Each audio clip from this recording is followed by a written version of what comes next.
Matapos ang September 30 earthquake sa Cebu, patong-patong ang mga reklamo ng ilang trabahador sa BPO sector. Pinilitaw sila na mag-back to work kahit meron pa silang agam-agam sa kaligtasan ng kanilang mga opisina. Kaya't pag-usapan po natin kung ano ang karapatan ng mga trabahador pagdating sa kaligtasan sa kanilang pinagtatrabahuhan. Meron po tayong batas para lang sa ganyan, ang Republic Act 11058 o yung Act Strengthening Compliance with Occupational Safety and Health Standards. Pinasa po ito Agosto 2018. Sa Section 4, obligasyon ng employer na siguraduhin na walang anumang panganib sa trabaho na maaaring magdulot ng kamatayan, sakit o matinding perwisyo. Pero higit po sa lahat, nariyan ang Section 6 ng batas, ang karapatan ng manggagawa na tumangging magtrabaho sa lugar na may panganib. Sa Section 6, hindi po maaaring pilitin ng employer ang isang trabahador na magtrabaho sa lugar na mapanganib, lalo kung may tinatawag na imminent danger situation as determined by the DOLE. Katunayan, hindi pwedeng bantaan o takutin ng empleyado para mapilitan siyang magtrabaho.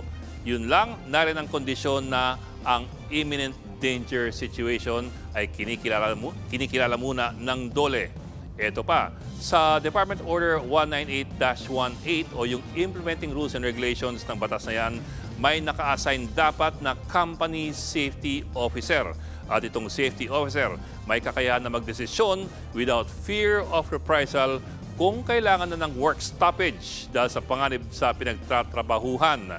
Dagdag pa ng Section 6, ang mga trabahador na apektado nitong imminent danger ay pwede namang i-reassign sa mga temporary workplaces kung saan wala ng panganib.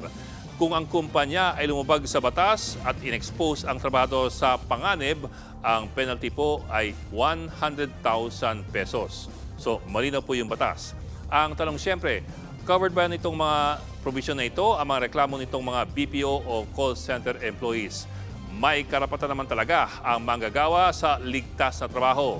Pero may karapatan din ng employer sa makatwirang mga demands. Pero as a general rule, obligasyon po ng kumpanya na siguruhin na ligtas parati ang mga manggagawa.